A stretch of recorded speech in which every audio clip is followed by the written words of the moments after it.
से निकल के खून कहे तेरी मिट्टी में मिल जावा गुल बन के मैं खिल जावा इतनी सी है दिल की आरज़ू तेरी नदियों में बह जावा तेरे खेतों में लहरावा इतनी सी है दिल की आरज़ू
श्रीनिवास रामानुजन की, जिन्होंने अपनी 32 साल की छोटी सी उम्र में गणित के क्षेत्र में बहुत सारी अद्भुत खोजें की हैं।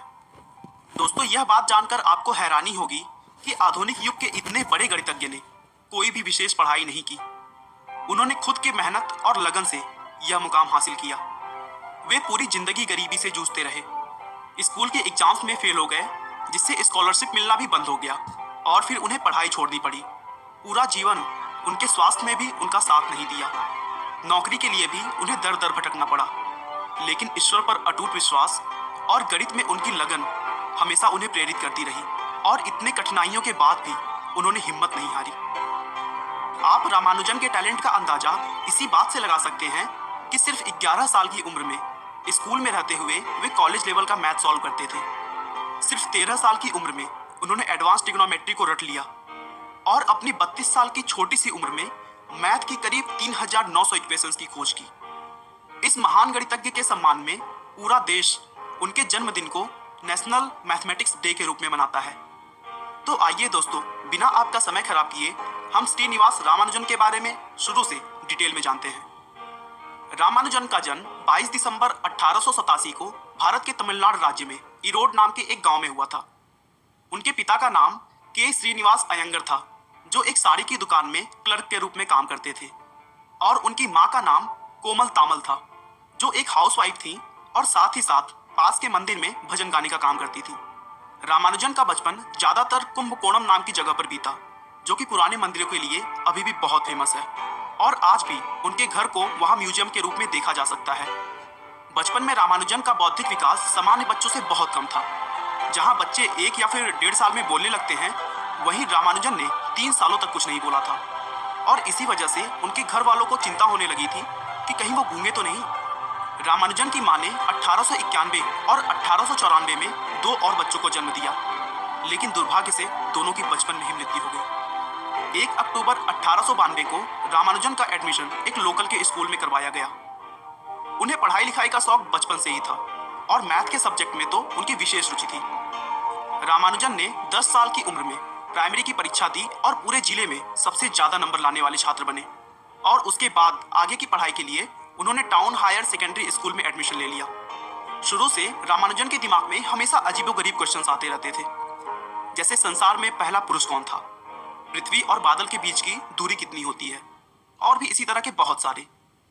उनके प्रश्न उनके टीचर्स को कभी कभी बहुत अटपटे लगते थे और वे उनसे झल्ला उठते थे, लेकिन रामानुजन का स्वभाव इतना प्यारा था कि कोई भी उनसे ज्यादा देर तक नाराज नहीं हो सकता था। बहुत जल्द स्कूल में उनका टैलेंट सबको दिखाई देने लगा, और जैसा कि मैंने पहले ही बताया कि मैथ के सब्जेक्ट में उनकी रुचि इसी बात से पता चलती है कि वह स्कूल में होने के बावजूद कॉलेज के क्वेश्चंस को सॉल्व करते थे। एक बार तो रामानुजन के स्कूल के प्रिंसिपल ने यह भी कहा कि स्कूल में होने वाली परीक्षाओं का लेवल रामानुजन के लिए लागू नहीं होता है, क्योंकि वह चुटकी में उन प्रश्नों को सॉल्व कर देते थे। हाई स्कूल की परीक्षा में अच्छे नंबर लाने की वजह से रामानुजन को सुब्रमण्यम स्कॉलरशिप मिली, जिससे उनकी आगे की पढ़ाई आसान हो गई। लेकिन आगे चलकर उनके सामने एक बहुत बड़ी परेशानी आई। रामानुजन मैथ को इतना ज्यादा समय देने लगे कि वे दूसरे सब्जेक्ट्स पर ध्यान नहीं देते थे। यहाँ तक कि वे दूसरे सब्जेक्ट्स की क्लासेस में भी मैथ के क्वेश्चंस को सॉल्व किया करते थे, और नतीजा यह हुआ कि 11वीं की परीक्षा में वे मैथ को छोड़कर बाकी सभी सब्जेक्ट्स में फेल हो गए, जिसकी वजह से उनको स्कॉलरशिप मिलनी भी बंद हो गई। एक तो घर की आर्थिक स्थिति खराब, और ऊपर से अब स्कॉलरशिप भी मिलनी बंद हो गई थी। रामानुजन के लिए यह एक बहुत कठिन समय था। उसके बाद घर की आर्थिक स्थिति को सुधारने के लिए उन्होंने मैथ की ट्यूशन लेनी शुरू कर दी। कुछ समय बाद 1907 में रामानुजन ने 12th क्लास की एग्जाम दी और उसमें भी फेल हो गए, जिसके बाद उन्होंने स्कूल जाना छोड़ दिया। स्कूल छोड़ने के बाद अगले 5 साल का समय रामानुजन के लिए बहुत कठिनता भरा रहा। उनके पास ना कोई नौकरी थी और ना ही किसी के साथ काम करके अपने रिसर्च को इम्प्रूव करने का मौका, लेकिन ईश्वर पर अटूट विश्वास और गणित के प्रति उनकी लगन ने उन्हें कहीं रुकने नहीं दिया, और इतनी विपरीत परिस्थितियों में भी उन्होंने अकेले ही अपने रिसर्च को जारी रखा। 1908 में रामानुजन के माता पिता ने उनकी शादी जानकी नाम की एक लड़की से कर दी। Welcome to our channel. Today's topic is Srinivasa Ramanujan's contribution towards the world of mathematics. At an early age of 12, he invented his own method of solving quadratic equations. Here is an expression of a general quadratic equation. He also gave unforgettable contribution in analysis, game theory, and infinite series. Here is an expression. Elementary mathematics such as algebra, Ramanujan enjoyed finding sum of powers. 1729 is the number he discovered and expressed as the sum of two cubes. Here is the expression. Identity is given by Ramanujan if a plus b plus c equals to 0. Ramanujan discovered the theta function and modular function that have application to number theory. This is the expression. He worked on partitions, sum of squares, triangular number, and Ramanujan's tau function. Here is the expression of the same. he discovered the formula for infinite series of pi. Here is the expression.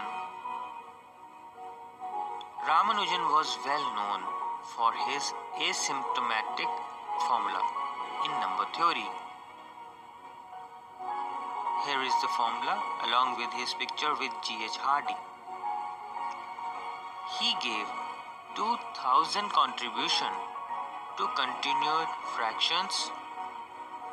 This is the expression.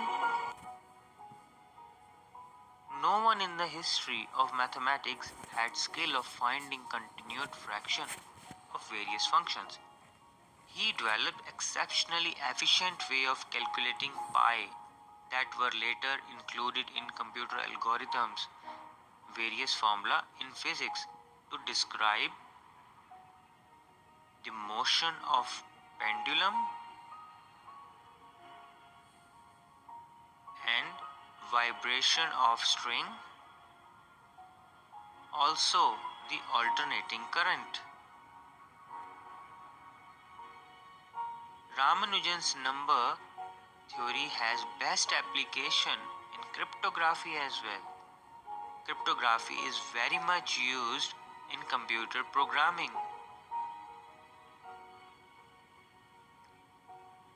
Ramanujan independently compiled nearly 3900 results during his short lifespan. Approximately all claims have now been proven correct. He investigated series and calculated Euler's constant to 15 decimal places. Here is the expression of the same. He also worked on Bernoulli's number. In the end, we can conclude that no one can express Ramanujan's work in just words. Friends, if you like our presentation, में प्राथमिक विद्यालय के गणित अध्यापक विद्यार्थियों को गणित पढ़ा रहे थे। वे बच्चों को समझा रहे थे कि किसी भी अंक को उसी अंक से भाग दिया जाए तो परिणाम 1 मिलेगा। उन्होंने विद्यार्थियों को ये बात उदाहरण देते हुए समझाई कि यदि 3 केलों को 3 बच्चों में बांटा जाए तो प्रत्येक को 1-1 केला मिलेगा। इसी प्रकार किसी भी संख्या को यदि उसी संख्या से भाग करें तो 1 ही आएगा। तभी कक्षा में एक बच्चे ने नम्रतापूर्वक खड़े होकर पूछा कि मास्टर जी, क्या ये संभव है कि हर संख्या को उससे भाग करने पर 1 ही आए? यह सुनते ही कक्षा में उपस्थित बच्चे उस बालक पर हंसने लगे। अध्यापक ने सभी बच्चों को शांत कराया और उस बालक से कहा, हाँ, यही तो मैंने अभी समझाया है कि किसी भी अंक को यदि उसी अंक से भाग दिया जाए तो परिणाम 1 ही मिलेगा। इस पर उस बच्चे ने मास्टर से पूछा कि यदि हम 0 को 0 से भाग करेंगे तो क्या उसका परिणाम भी 1 ही होगा? अब पूरी कक्षा के साथ साथ मास्टर जी के पास भी इस प्रश्न का उत्तर नहीं था। इतनी कम आयु में ही अपने शिक्षक को हैरान कर देने वाले इस बालक का नाम श्रीनिवास रामानुजम था। 28 by 4 = 7. 28 by 4